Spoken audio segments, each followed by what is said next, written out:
Salam Bapak Ibu Saudara-saudari yang terkasih di dalam nama Tuhan. Bagaimana kabarnya di pagi hari ini? Semua bersuka cita, amin. Sebelum kita memulai ibadah kita di pagi hari ini, mari kita berdoa di hadapan Tuhan. Terima kasih Allah yang baik, kami sangat bersyukur atas kasih-Mu, atas perbuatan-Mu yang luar biasa dalam kehidupan kami. Sampai pagi hari ini kami merasakan kasih Tuhan yang selalu menyertai kami. Dan kami tahu bahwa Tuhan adalah sumber kekuatan kami. Dan kami tahu bahwa Tuhan yang selalu memberikan kekuatan baru, semangat baru, sukacita baru di dalam kehidupan kami. Oleh karena itu Bapa yang baik, kami datang di hadapan-Mu meminta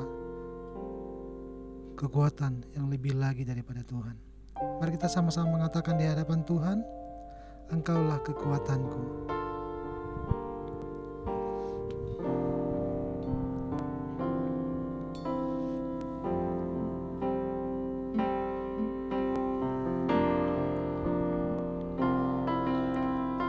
Engkaulah kekuatanku,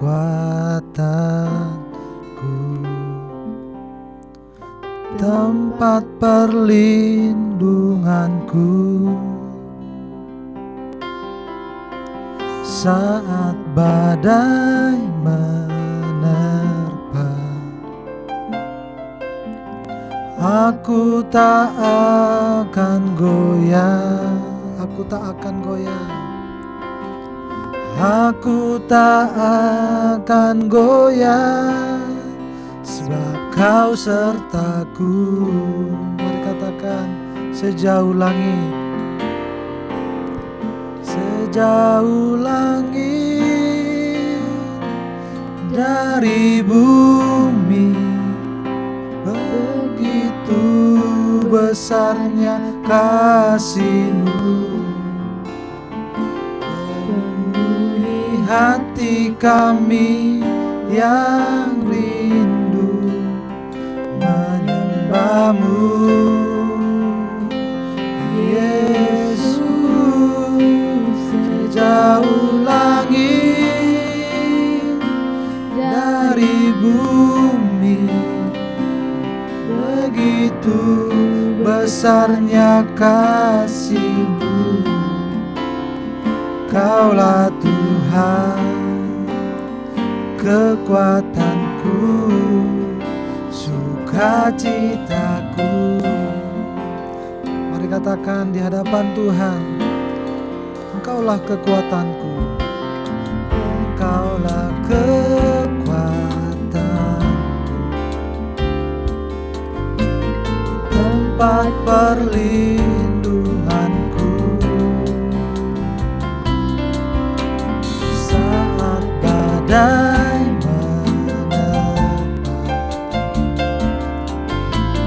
aku tak akan goyah, aku takkan goyah, aku tak akan goyah, sebab Kau sertaku.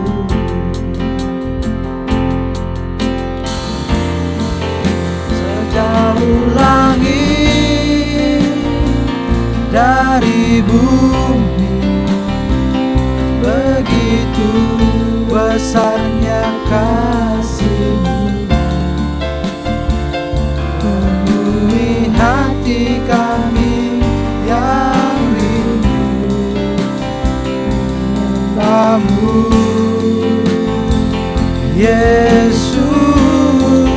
Sejauh langit dari bumi, begitu besarnya kasih-Mu.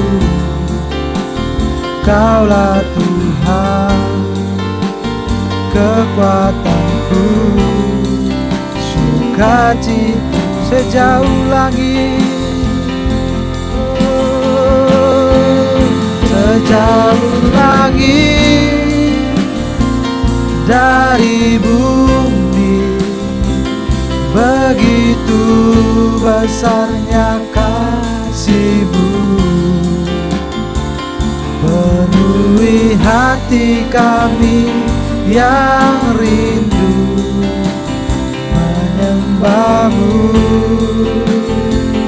Yesus, sejauh langit dari bumi, begitu besarnya kasih-Mu. Kaulah Tuhan, kekuatanku, sukacita. Kaulah Tuhan,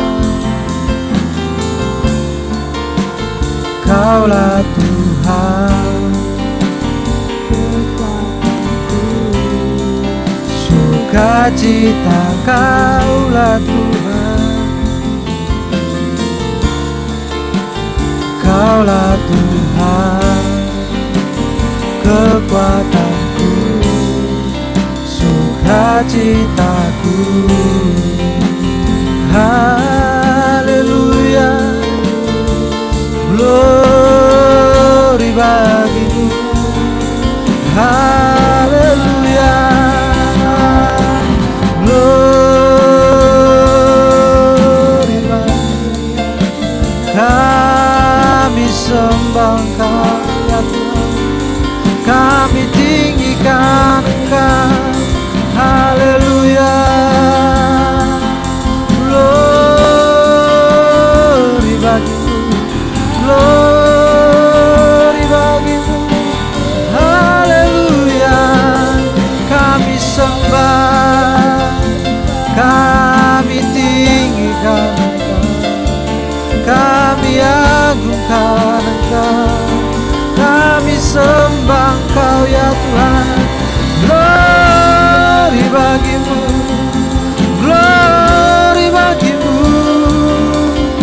Haleluya,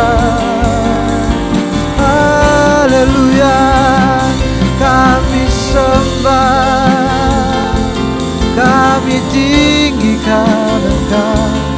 Haleluya, haleluya, kami sembah, kami agungkan Engkau, kami agungkan Engkau. Haleluya, glory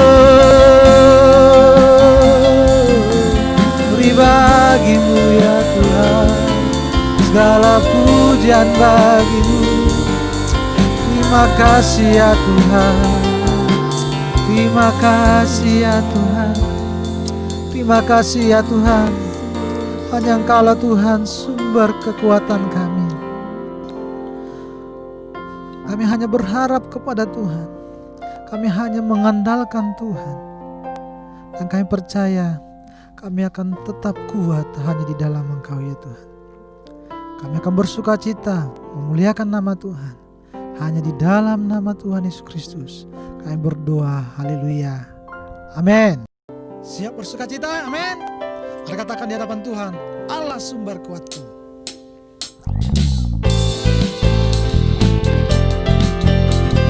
Yesus milik kita di surga, dan yang kita ingini di bumi hanya Yesus, amin.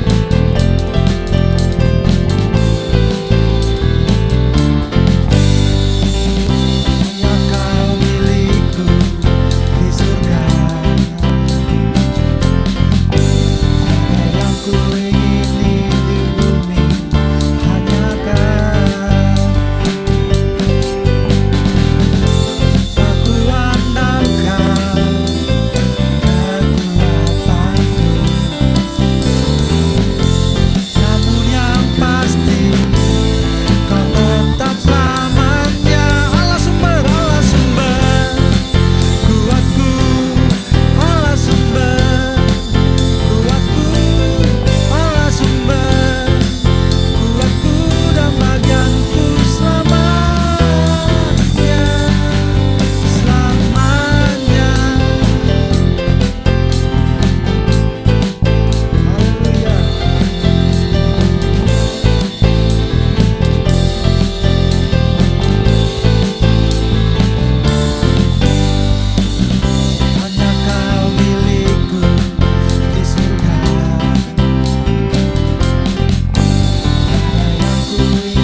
Katakan kiri kanan, Allah sumber kuatku.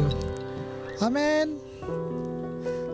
Mari kita angkat pujian kita mengatakan bahwa Tuhan gunung batuku dan kota bentengku. Haleluya. Pujilah nama Tuhan.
Kami yang baik ya Tuhan.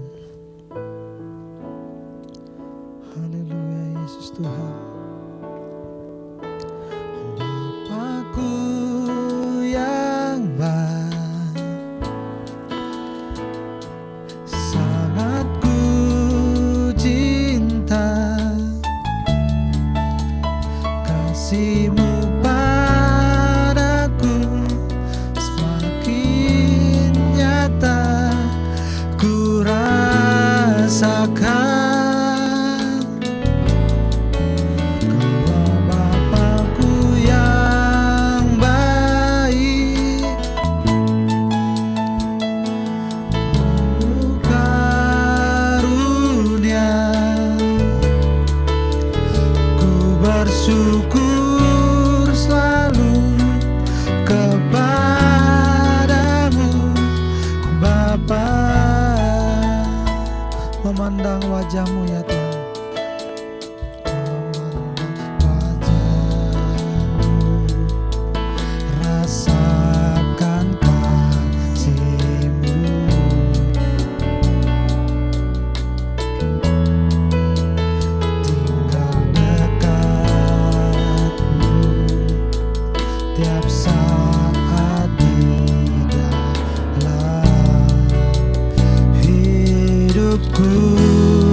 yang baik, kami sangat bersyukur atas kasih-Mu dalam kehidupan kami.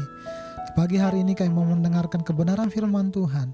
Urapi hamba-Mu yang akan menyampaikannya, dan juga setiap hati kami, pikiran kami yang mendengarkannya. Biarlah Tuhan kami selalu Tuhan fokus kepada kebenaran-Mu. Kami siap mendengarkannya hanya di dalam nama Tuhan Yesus Kristus kami berdoa. Haleluya. Amin. Shalom Bapak Ibu Saudara yang dikasih Tuhan, jemaat Tuhan.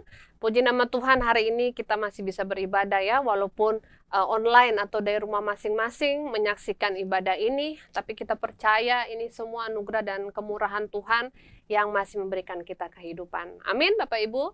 Nah Bapak Ibu yang dikasih Tuhan, kalau saya mau bertanya kepada Bapak Ibu, selama waktu-waktu karantina di rumah, mengisolasi diri di rumah, pada awal-awal masa wabah COVID ini merebak, sebenarnya apa saja sih kegiatan Bapak Ibu di rumah, Bapak Ibu saudara-saudara? Mungkin anak-anak mengatakan, oh saya tetap belajar tante, ya ada belajar online dari sekolah dan seterusnya. Lalu Bapak Ibu apa kegiatan yang di rumah? Mungkin jawaban kita bervariasi ya, bermacam-macam. Nah, saya sendiri Bapak Ibu saudara waktu di rumah kurang lebih 2 bulan ya, belum pergi ke kantor, belum pergi ke kantor gereja, Bapak Ibu saya belajar bikin kue gitu ya, lihat resep di internet, lalu coba dipraktekkan. Setelah dipraktekkan, saya foto, saya masukkan ke Facebook atau di status WA, dan beberapa orang seperti memberikan informasi atau memberikan chat seperti itu ya, pesan kepada saya. Bu, kayaknya enak ini, bagi dong, seperti itu ya. Lalu ada juga orang yang lebih luar biasa lagi buat saya. Mereka bilang gini, bagi dong resepnya. Wah, saya merasa seperti seolah-olah saya udah ahli sekali dalam hal itu sampai diminta-mintain resep. Padahal itu hanya foto, saudara, ya. Dan saya melihat orang-orang yang mengirimkan pesan kepada saya dengan isi yang seperti itu, ya saya pikir mereka itu beriman sekali ya sama foto itu ya. Kok mereka percaya banget itu enak, saudara, sehingga mau mencoba dan bahkan minta resep, mau praktek sendiri. Wah, itu luar biasa. Nah, saya melihat itu seperti gambaran iman. Percaya walaupun belum melihat langsung. Percaya walaupun belum merasakan sendiri, ya. Hanya lihat foto saja sudah yakinnya seperti itu. Nah, saudara, hari ini kita belajar satu tema firman Tuhan yang berjudul iman yang terwujud dalam tindakan. Mari kita membaca kitab Yosua pasalnya yang kedua, Bapak Ibu, ayat 1-14, yang mana adalah peristiwa tentang 2 orang pengintai di Yeriko yang diutus oleh Yosua. Jadi bangsa Israel akan memasuki tanah Kanaan ini, dan ada bangsa-bangsa yang lain, penyembah berhala yang harus mereka hadapi sebelum mereka bisa menduduki tanah itu, saudara. Salah satunya adalah bangsa Yeriko. Dikatakan bahwa bangsa Yeriko ini bangsa yang kuat. Bangsa yang dinding pertahanan kotanya itu dikelilingi ya, mengelilingi mereka, dan begitu kuatnya, sulit untuk ditembus. Ya, tetapi kita tahu bahwa ketika laskar bangsa Israel ini mengelilingi tembok Yeriko dalam beberapa hari itu dan berseru, ya Tuhan meruntuhkan tembok yang besar itu. Namun sebelum kemenangan itu terjadi, sebelumnya ada peristiwa di mana Yosua mengirim 2 orang pengintai untuk melihat kondisi Yeriko.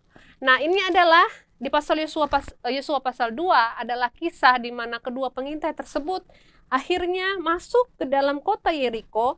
Dan ayat 1 mengatakan, maka pergilah mereka dan sampailah mereka ke rumah seorang perempuan sundal yang bernama Rahab, lalu mereka bermalam atau tidur di situ. Lalu, tetapi ya, ini seperti film saudara ya, ketahuan bahwa ada mata-mata datang dari luar Yeriko. Sehingga apa yang terjadi, Raja Yeriko menyuruh supaya 2 orang pengintai atau mata-mata ini dicari. Dan mereka sampai juga, ya orang-orang yang mencari ini sampai juga di depan rumah Rahab, si perempuan sundal itu. Nah, mari kita baca mulai ayat yang ke-6, Yosua pasal 2 ayat 6. Tetapi perempuan itu telah menyuruh keduanya naik ke sotoh rumah dan menyembunyikan mereka di bawah timbunan batang rami yang ditebarkan di atas sotoh itu. Maka pergilah orang-orang itu mengejar mereka ke arah sungai Yordan. Ya, ayat 8. Tetapi sebelum kedua orang itu tidur, naiklah perempuan itu mendapatkan mereka di atas sotoh. dan berkata kepada orang-orang itu, "Aku tahu bahwa Tuhan telah memberikan negeri ini kepada kamu, dan bahwa kengerian terhadap kamu telah menghinggapi kami. Dan segala penduduk negeri ini gemetar menghadapi kamu, sebab kami mendengar bahwa Tuhan telah mengeringkan air laut Teberau di depan kamu, ketika kamu berjalan keluar dari Mesir, dan apa yang kamu lakukan kepada kedua raja orang Amori yang di seberang sungai Yordan itu, yakni kepada Sihon dan Og, yang telah kamu tumpas. Ketika kami mendengar itu, tawarlah hati kami dan jatuhlah semangat setiap orang menghadapi kamu, sebab Tuhan Allahmu ialah Allah di langit di atas dan di bumi di bawah." Ayat 12, "Maka sekarang bersumpahlah kiranya demi Tuhan, bahwa karena aku telah berlaku ramah terhadapmu, kamu juga akan berlaku ramah terhadap kaum keluargaku. Dan berikanlah kepadaku suatu tanda yang dapat dipercaya, bahwa kamu akan membiarkan hidup ayah dan ibuku, saudara-saudaraku yang laki-laki dan yang perempuan, dan semua orang mereka, dan bahwa kamu akan menyelamatkan nyawa kami dari maut." Lalu jawab kedua orang itu kepadanya, "Nyawa kamilah jaminan bagi kamu, asal jangan kau kabarkan perkara kami ini. Apabila Tuhan nanti memberikan negeri ini kepada kami, maka kami akan menunjukkan terima kasih dan setia kami kepadamu." Amin, Bapak Ibu. Nah, kisah ini ya, saya melihat bahwa dalam peristiwa ini tokoh utamanya adalah Rahab. Tetapi menarik sekali ya, Rahab, pengenalan kita akan Rahab dimulai di pasal 1, yaitu disebutkan bahwa ia adalah seorang perempuan sundal. Wah, luar biasa, saudara. Nah, siapakah Rahab? Rahab ini perempuan yang namanya disebutkan 8 kali dalam Alkitab.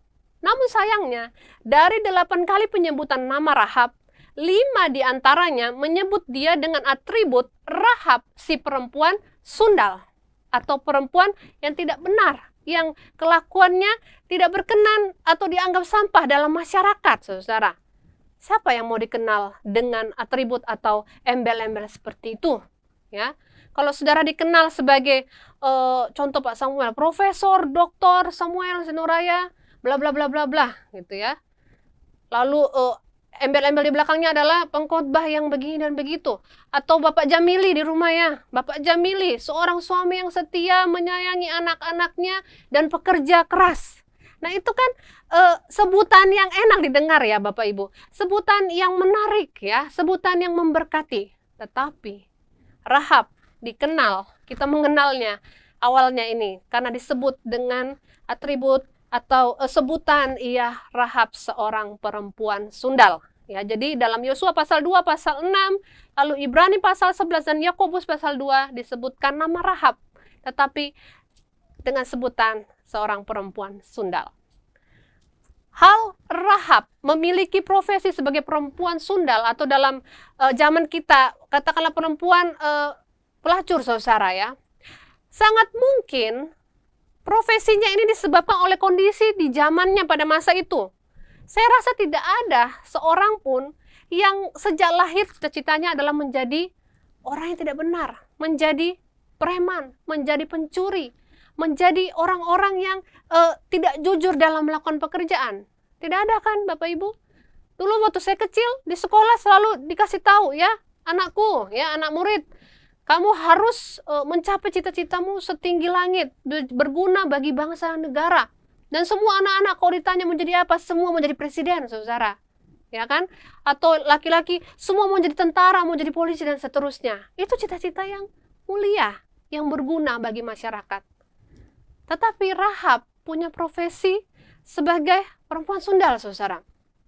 Bukan karena ia menginginkannya, tetapi kemungkinan besar karena situasi atau kondisi masa itu.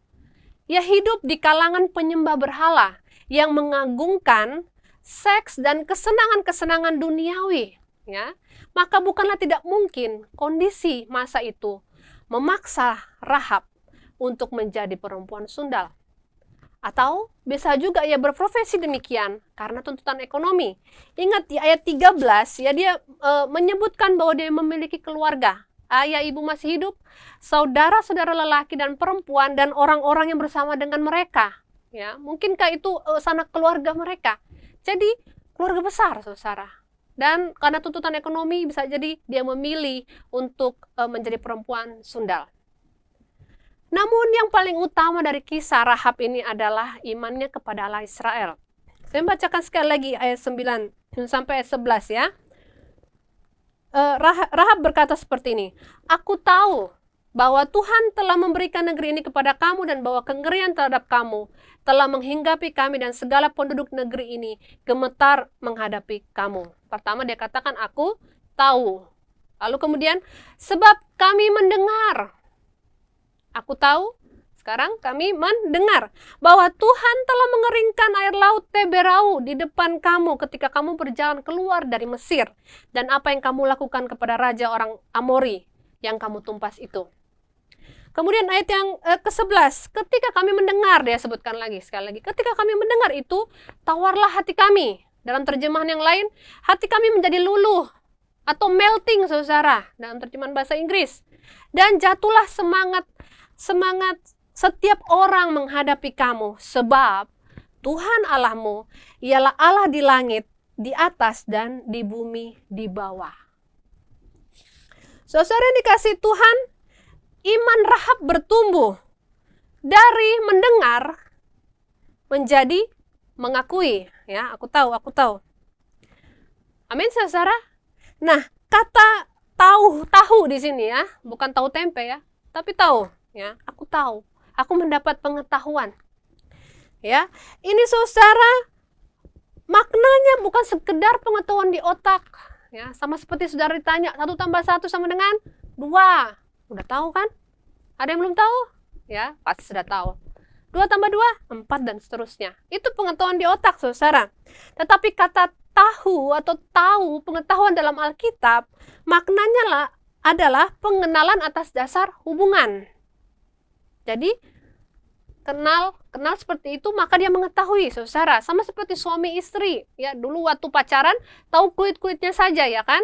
Tetapi ketika menikah kita tahu segala sesuatu tentang pasangan kita, saudara. Ya, itulah pengetahuan karena pengenalan, karena hidup bersama atau karena sering mendengar, ya. Kata tahu ini juga bermakna masuk dalam perjanjian bersama. Jadi ketika Rahab mengatakan bahwa ia tahu Tuhan Allah Israel telah melakukan perbuatan-perbuatan yang besar dan akan menyerahkan negeri Yeriko ini, kotanya dia, kepada orang Israel. Sesungguhnya ini merupakan pernyataan iman Rahab yang mengakui bahwa Allah Israel itu berkuasa. Dan ini adalah kemauan Rahab untuk masuk dalam hubungan perjanjian atau hubungan dekat dengan Allah. Jadi iman, belajar dari Rahab, imannya adalah iman yang waktu dia mendengar, dia tahu, dan dia memutuskan untuk mau mengenal Allahnya orang Israel. Oleh sebab itu dia menolong orang-orang Israel yang sedang mengintai negerinya. Ya, kalau dari sudut pandang orang Yeriko, Rahab ini pengkhianat, ya kan? Saya rasa tidak ada yang mau kita membiarkan orang dari negara lain masuk negara kita dengan tujuan supaya negara kita ini direbut. Tidak ada. Tetapi Rahab berfokus kepada Allah Israel, kepada Tuhan Allah kita, saudara. Bukan kepada situasi kotanya yang nyaman, yang hidup dalam penyembahan berhala dan dosa-dosa lainnya.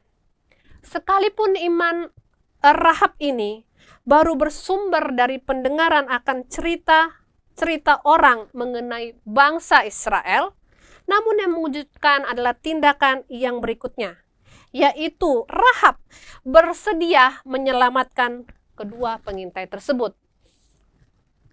Inilah tindakan iman. Inilah iman yang terwujud dalam tindakan, saudara. Bukan hanya sekedar percaya, aku tahu Allah menjadikan langit dan bumi. Aku tahu Yesus itu Tuhan, Yesus itu Allah yang berkuasa. Aku tahu, hanya tahu.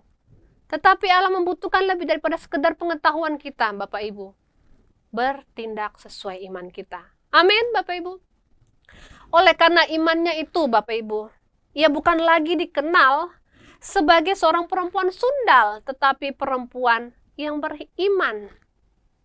Oleh karena iman Rahab itu, ia mendapat tempat terhormat sebagai salah satu orang yang dituliskan dalam silsilah Yesus. Mari kita buka bersama dalam Injil Matius, pasal yang pertama ayat yang kelima.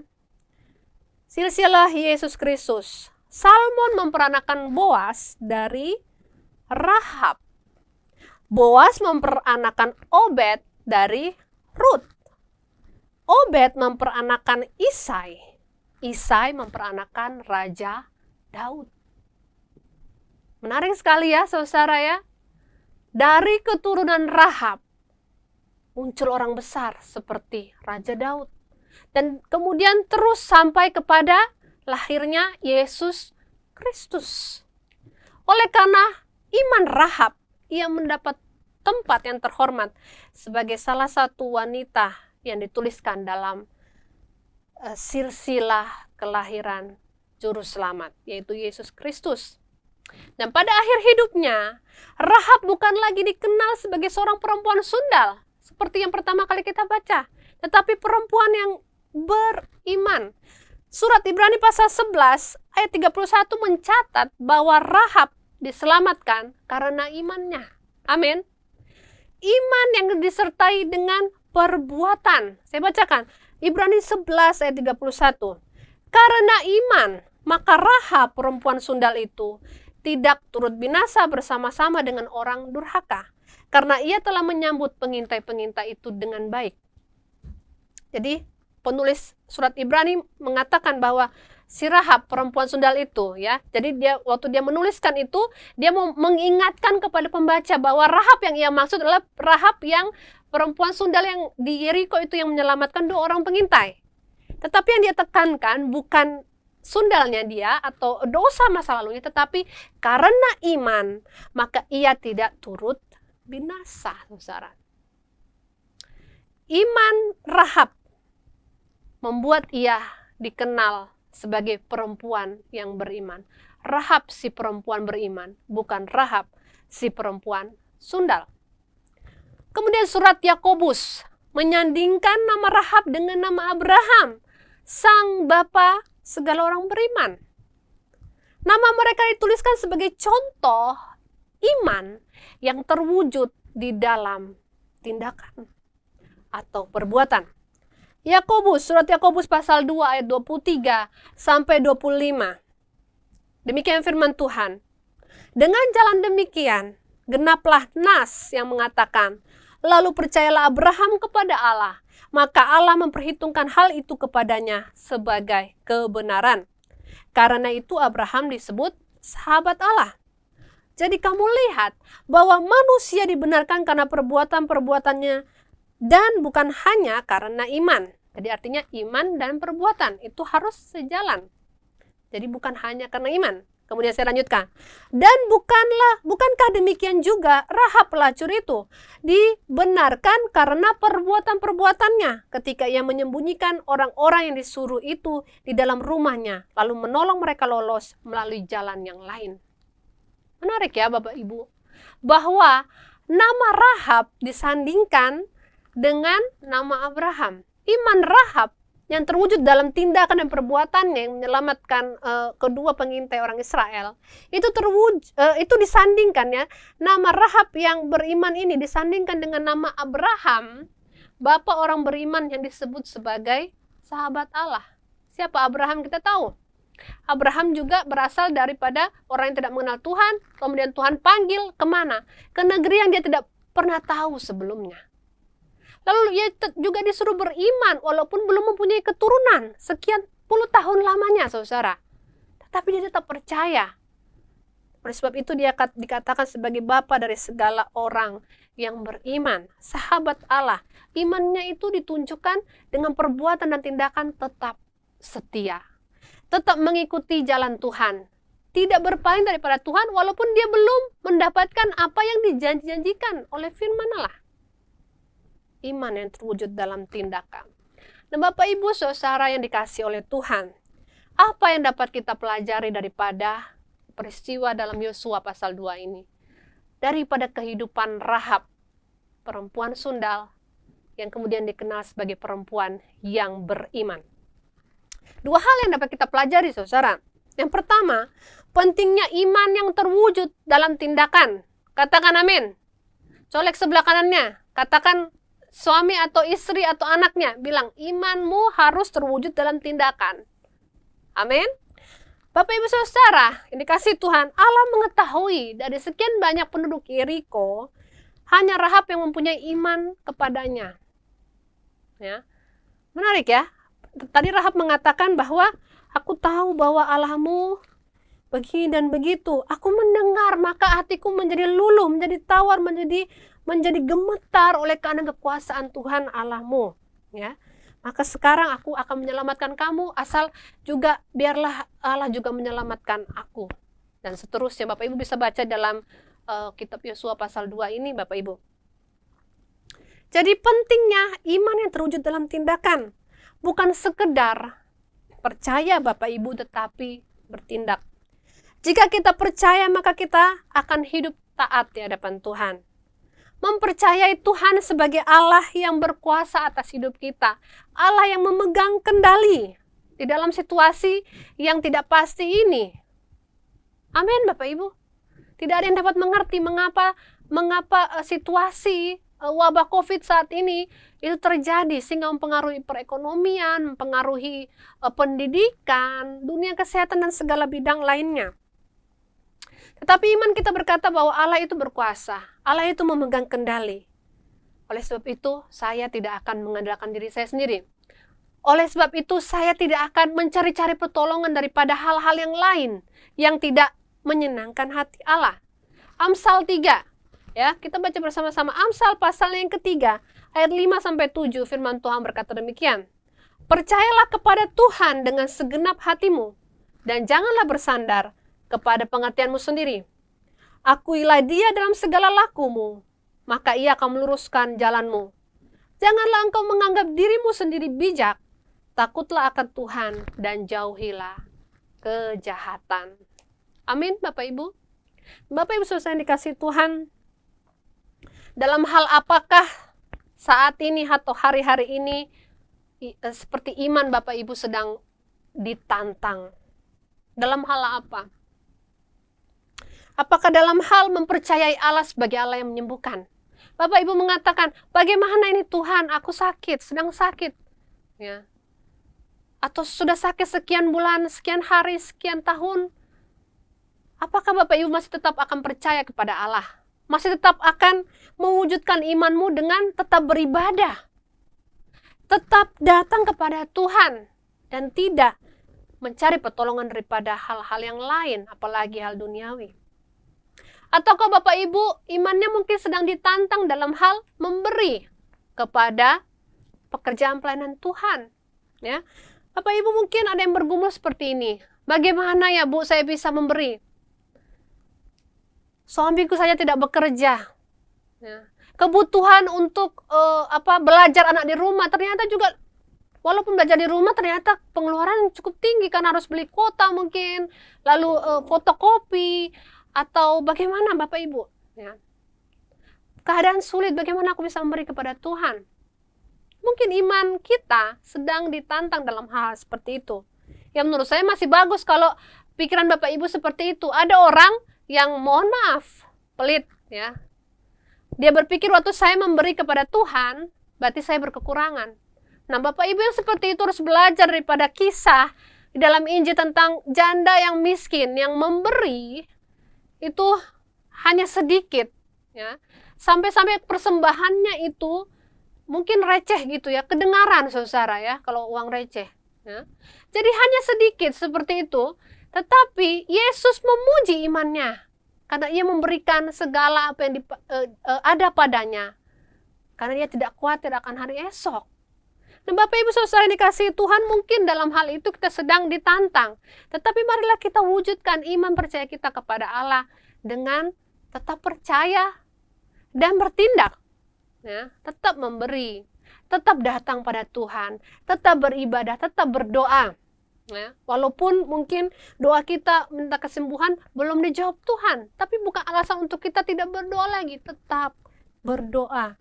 Nah Bapak Ibu Saudara yang dikasihi Tuhan, dalam Injil Markus pasal yang kelima Bapak Ibu, kita membaca di situ tentang peristiwa Yesus menyembuhkan ya. Yesus membangkitkan anak Yairus dan menyembuhkan seorang perempuan yang sakit pendarahan. Ini dalam Injil Markus pasal yang kelima ayat 21 sampai 43. Bapak Ibu tahu kisah ini? Ada seorang kepala rumah ibadat bernama Yairus dan dia datang tersungkur di depan kaki Yesus dan memohon, "Tuhan, anak perempuanku sedang sakit, hampir mati, datanglah kiranya dan letakkanlah tanganmu ke atasnya supaya ia selamat dan tetap hidup."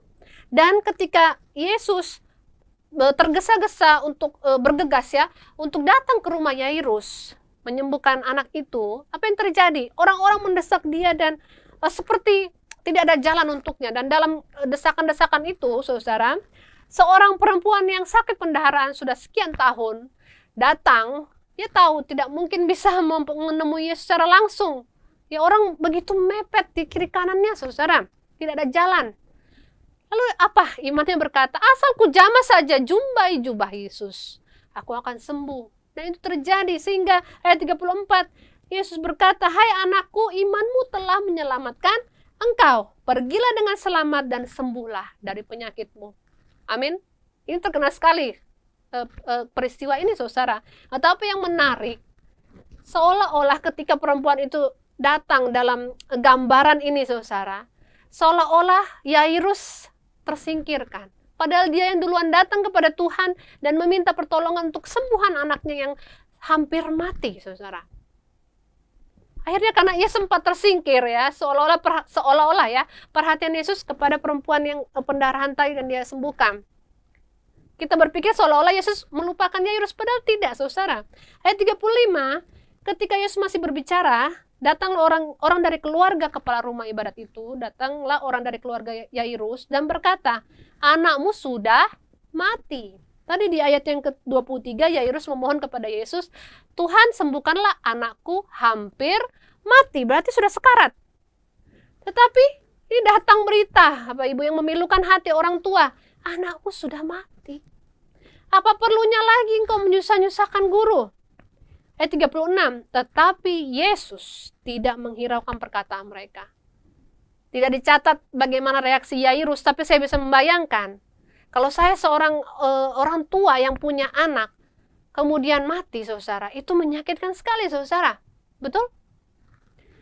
Mungkin Yairus hatinya gemetar. Mungkin dia menangis meraung-raung ketika mendengar kabar itu yang menggoyahkan imannya. Mungkin saat itu Yairus sudah pasrah, ya sudahlah, bagaimana?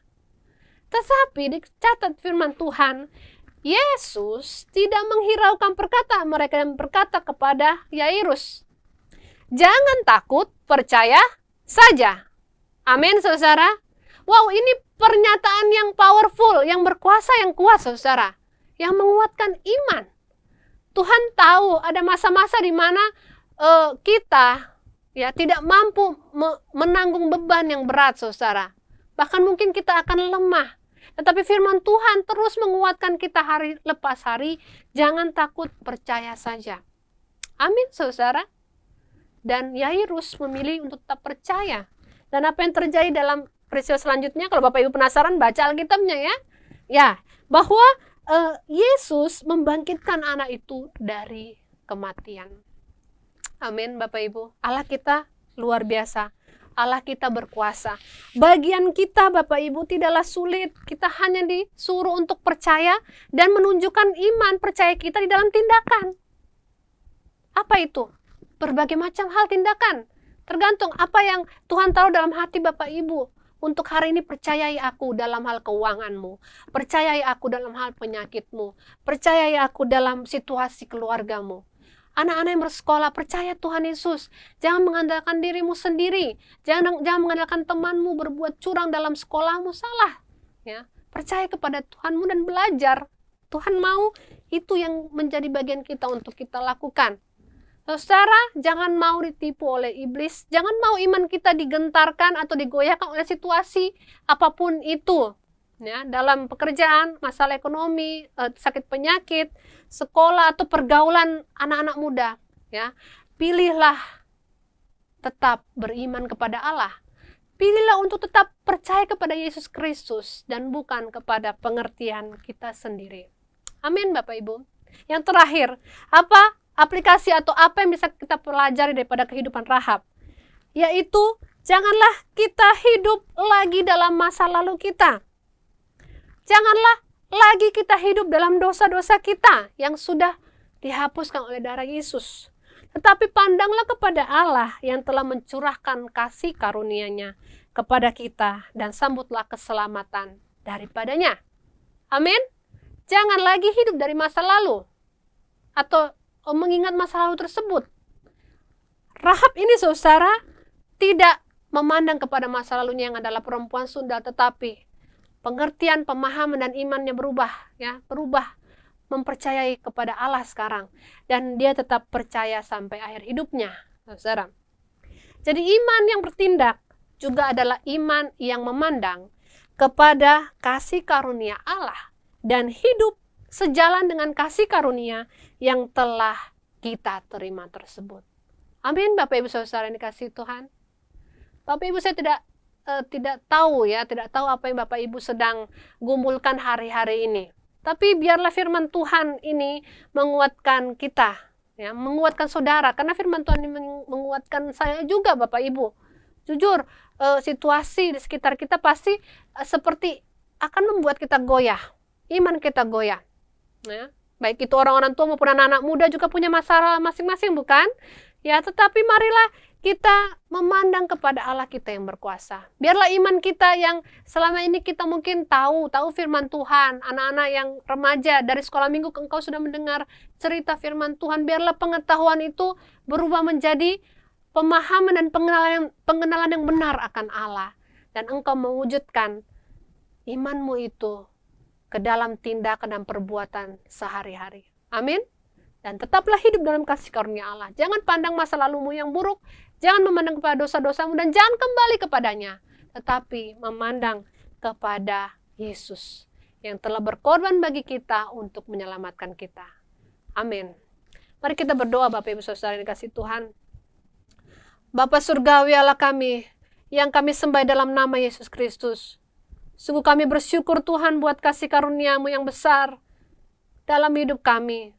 Menyelamatkan kami, mengampuni kami, melayakkan kami. Terima kasih Tuhan, terima kasih Tuhan. Kami mau menjadi pelaku firman-Mu. Kami tidak ingin hidup di dalam dosa-dosa kami. Kami tidak ingin hidup di dalam hal-hal yang tidak benar Tuhan. Kami tidak ingin hidup di dalam iman kami yang kecil, yang kerdil, yang tidak mempercayai Allah. Tetapi kami mau bertumbuh dalam iman yang berdasarkan pengenalan akan Allah dan firman-Mu, sehingga kami dikuatkan oleh Roh Kudus, sehingga kami mampu melakukan kebenaran firman-Mu. Tuhan, tolonglah kami yang lemah ini. Tuhan, tolonglah kami. Tuhan, menolong umat-Mu. Hamba berdoa Bapa buat umat-Mu ya Bapa yang saat ini dalam kekurangan, bergumul secara ekonomi. Tuhan tahu keadaan mereka. Kuatkan mereka di dalam nama Yesus. Cukupkan kebutuhan mereka di dalam nama Yesus kami berdoa. Bagi mereka yang bergumul dengan sakit penyakit saat ini hamba berdoa, Tuhan berikanlah kesembuhan, curahkanlah pertolongan-Mu Tuhan. Di dalam nama Yesus. Biarlah firman-Mu kami imani bahwa kami tidak perlu takut, tetapi hanya perlu percaya kepada Tuhan. Dan kami tahu bahwa Tuhan akan bertindak. Biarlah kami tetap percaya, biarlah kami tetap mendekat kepadamu. Itulah tindakan iman kami Tuhan. Dan kami tidak akan mencari pertolongan daripada hal-hal yang lain. Bagi anak-anak yang bersekolah ya Bapa, hamba berdoa Tuhan tolong mereka. Agar dalam sekolah mereka mampu mengikuti sistem pembelajaran yang baru ini Tuhan. Tolong mereka agar sungguh-sungguh dalam belajar. Tuhan menolong mereka dalam pergaulan mereka. Anak-anak kami baik anak-anak kecil maupun anak-anak remaja pemuda. Tuhan lindungi mereka. Di dalam pergaulan mereka agar mereka tidak memilih pergaulan-pergaulan yang salah. Tetapi Tuhan saja yang menolong mereka. Tuhan saja yang menuntun mereka. Tuhan saja yang ada bersama-sama dengan mereka. Terima kasih Bapa, kami percaya Engkau tidak akan meninggalkan umat-Mu. Saat ini Tuhan kami bersafaat, berdoa buat situasi dunia saat ini. Kami terus memohon pertolongan daripada Tuhan. Engkau Allah yang berkuasa ya Bapa. Kami tahu Tuhan Engkau memegang kendali atas situasi hari-hari ini. Tuhan kami berdoa agar kiranya wabah COVID-19 ini agar segera Tuhan berlalu di dalam nama Yesus. Vaksin dan obat-obatan akan ditemukan dalam nama Yesus. Orang-orang yang sakit akan disembuhkan di dalam nama Yesus. Kami berdoa buat segala pemerintahan bangsa-bangsa, buat orang-orang yang bekerja di garis depan, tim medis, Tuhan, polisi, tentara, dan orang-orang lainnya ya Bapa. Biarlah Tuhan lindungi mereka, Tuhan sertai mereka, Tuhan kuatkan mereka. Dan seluruh orang percaya di seluruh dunia ini Tuhan, biarlah dalam situasi hari-hari ini tetap beriman dan percaya kepada Tuhan. Bahkan mereka menjadi kesaksian yang hidup bagi orang-orang yang belum mengenal Engkau. Di dalam nama Yesus kami berserah, kami percaya dan kami menggantungkan pengharapan kami hanya kepada Tuhan Yesus Allah kami yang hidup. Engkau berkuasa atas maut, Engkau berkuasa atas segala hal dunia ini, dan kami percaya bahwa kuasa-Mu akan terus dinyatakan dalam kehidupan kami semua. Di dalam nama Yesus Kristus kami berdoa mengucap syukur. Haleluya. Katakan bersama, amin. Bapak Ibu jemaat yang dikasihi Tuhan, marilah kita mengarahkan hati kita dan pandangan kita kepada Tuhan, dan terimalah berkat daripada Allah Bapa kita. Kiranya kasih karunia daripada Allah Bapa menyertai engkau. Cinta kasih daripada putranya Yesus Kristus menjadi milik bagianmu selama-lamanya. Dan penghiburan penyertaan daripada Roh Kudus. Dari hari ini sampai kali yang kedua, Yesus datang untuk menjemput kita para saleh-salehnya. Terima kasih Tuhan Yesus. Terimalah berkat ini, Bapak Ibu Saudara-saudara yang dikasihi Tuhan, dengan penuh iman dan percaya kepada Tuhan Yesus Kristus. Haleluya. Amin. Ibadah kita sudah selesai Bapak Ibu. Mari kita mengucap syukur untuk semua ibadah kita di pagi hari ini. Mari kita katakan di hadapan Tuhan, Kau Allah yang besar.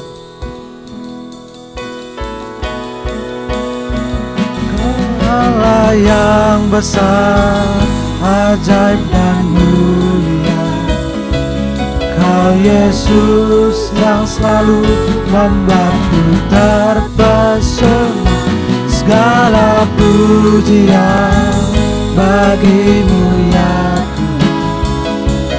Hanya Kau yang layak. Kau Allah yang besar. Kau Allah yang besar, ajaib dan mulia. Kau Yesus yang selalu membuatku terpesona. Segala pujian bagimu ya Tuhan. Hanya Kau yang layak, hanya Yesus yang layak diagungkan. Hanya Kau yang layak, hanya Yesus yang layak diagungkan. Hanya Kau yang layak diagungkan.